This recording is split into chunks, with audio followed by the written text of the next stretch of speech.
Não faça uma teologia reconhecida pelo MEC. Bom, é sobre isso que eu quero falar no vídeo de hoje. Se você não me conhece, eu sou o pastor Rafael Viana e eu peço que, se você gostar do vídeo, você compartilhe nas redes sociais e, para ajudar aí no engajamento, deixe a sua curtida, comente sobre o que você acha do tema, do assunto. Vou tentar ser o mais específico possível aqui, o mais rápido possível.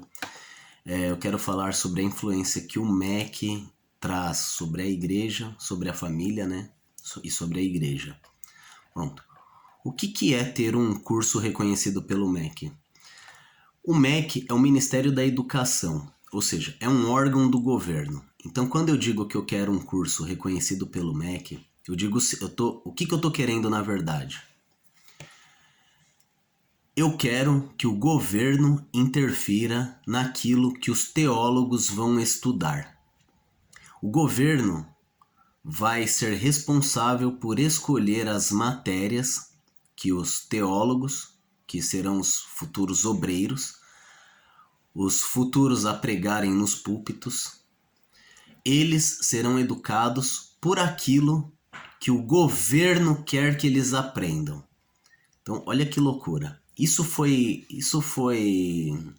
Teve início em 1999.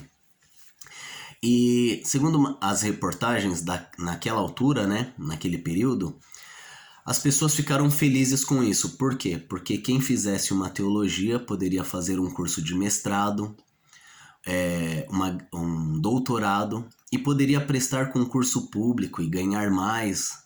Novamente, né, o brasileiro pensando aí de forma apenas dinheirista. E aí haveria alguns benefícios para as faculdades, como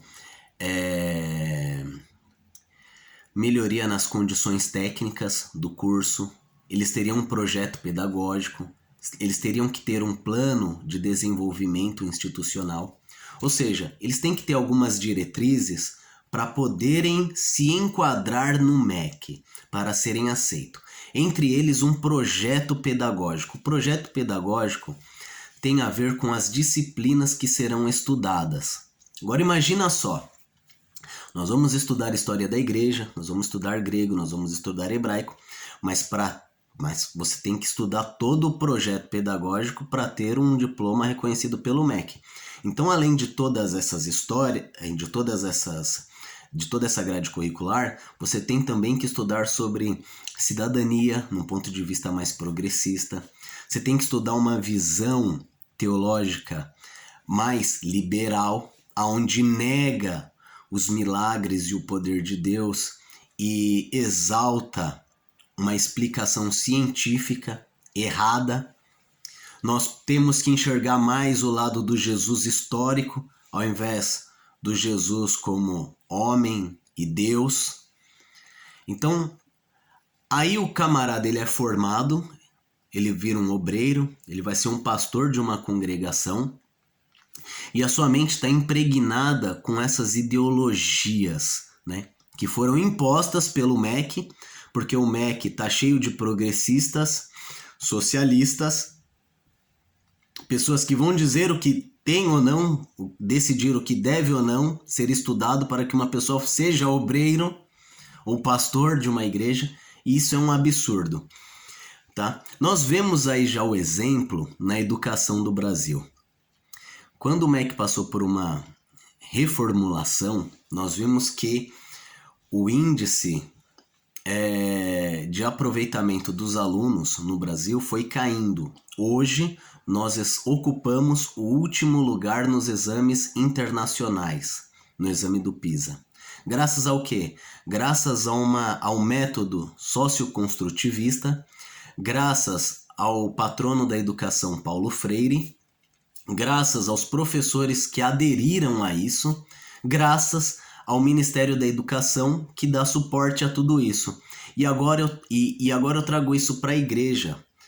O Ministério da Educação está influenciando direto na vida das crianças, que por sua vez influencia na vida das famílias. com as suas ideologias e agora influencia na vida dos obreiros, que vão influenciar nas suas mensagens para a igreja, influenciando assim na igreja. Qual é o risco que isso corre? Esta semana eu vi uma notícia onde a China impediu o culto online de igrejas no seu país. A China comunista, idolatrada pelos progressistas que compõem o corpo do MEC. Agora, essas pessoas que são anticristãs, anti-igreja, eles odeiam a Deus, eles odeiam a Bíblia. Qual é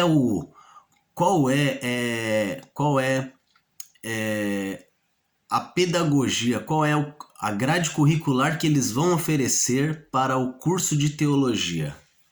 É obviamente que é uma visão liberal. E isso está esfriando as pessoas, esfriando os obreiros que fazem teologia. Eu não sou contra os estudos, tá? Eu não sou contra a teologia, mas isso deveria ser um estudo mantido pela igreja.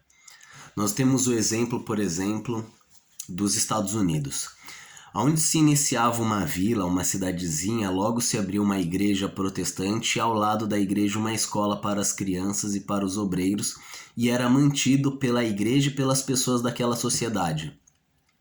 Quando você viu no Brasil isso acontecer? Um grupo de comunidades evangélicas se unirem para abrir uma igreja para formar melhor os seus obreiros e as crianças daquela comunidade. Eu nunca ouvi uma notícia dessa. E aí a gente entra naquela questão, porque as pessoas não valorizam a educação, sendo que educação tem a ver com o desenvolvimento da linguagem. Como que Deus decidiu se falar com o seu povo? Através de um livro com histórias escritas. Então, a partir do momento que eu não trabalho para formar pessoas, desenvolver pessoas para serem capazes de ler o livro mais difícil que existe, então eu estou negligenciando a igreja, a vontade de Deus, a obra de Deus. Então, daí surgem todas as interpretações erradas, surgem todo tipo de loucuras heréticas no meio dos cristãos. Isso é muito mal. Enfim, mas eu vou fazer um próximo vídeo, para esse aqui não ficar tão longo, sobre a importância da educação. E eu estava pensando em incluir aqui, mas vai ficar muito grande, então vou acabar por aqui. É importante que você, como líder, como obreiro, você comece a pensar nisso. Como criar uma escola na minha comunidade, junto com outras igrejas, para eu desenvolver a intelectualidade dos obreiros, né? Como a gente pode ressuscitar o ensino da educação clássica, né? A educação clássica é uma ferramenta para o desenvolvimento intelectual, para começar a ler a Bíblia de forma correta, né? Para desenvolver a mente do aluno. Então, eu acho que isso é muito importante. Um dos problemas do Brasil é a negligência na educação, tá bom? Então, Deus abençoe você. Obrigado por assistir este vídeo e até a próxima.